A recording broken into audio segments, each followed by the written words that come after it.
Assalamualaikum. Today I am going to present simulation on the selected component which I choose wheel rim of Honda car.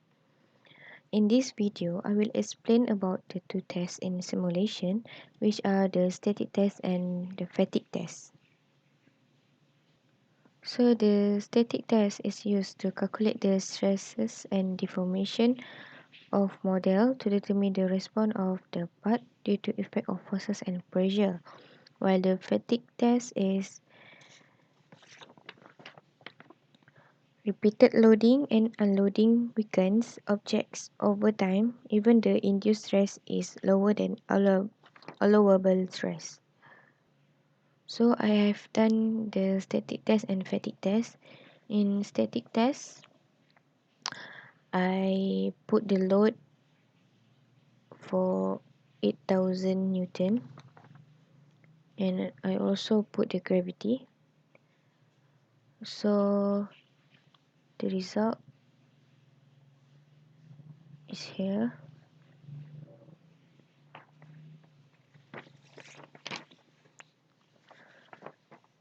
This color shows the level of the stress.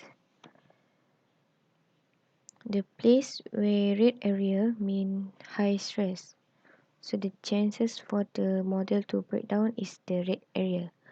But in this wheel rim, there is no red area, so it's mean that the stress is low. So we can animate it.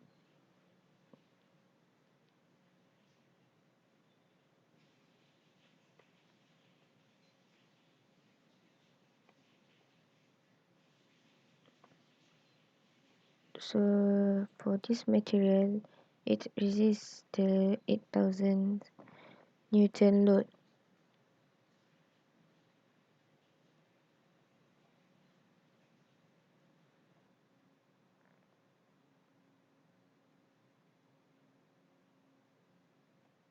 So to see the result, so we can generate the report.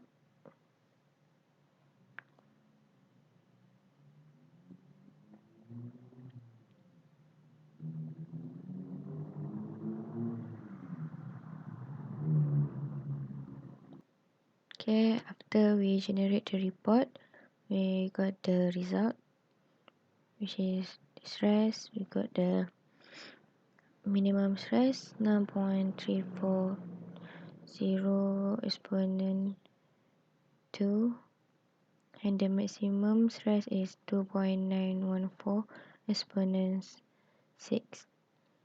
We also got the displacement result and the strain result. Okay, now I will simulate the fatigue test. So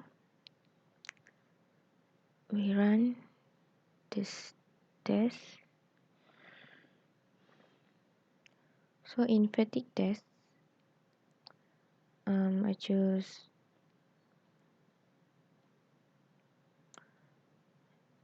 the constant amplitude.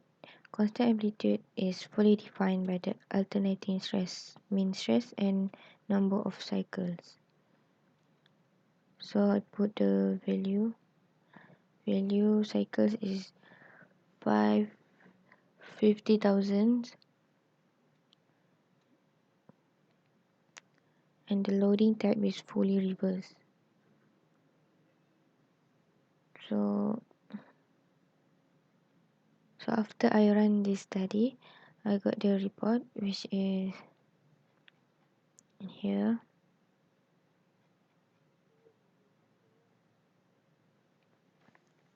So this is the SN curve.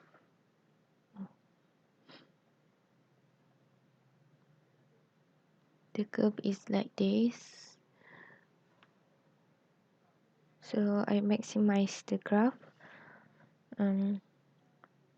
This is the alternating stress versus the cycles. So the graph shows decreasing. We use SN curve to evaluate the fatigue results. SN curve defines the alternating stress value versus the number of cycle to failure. So that's all from me. Thank you.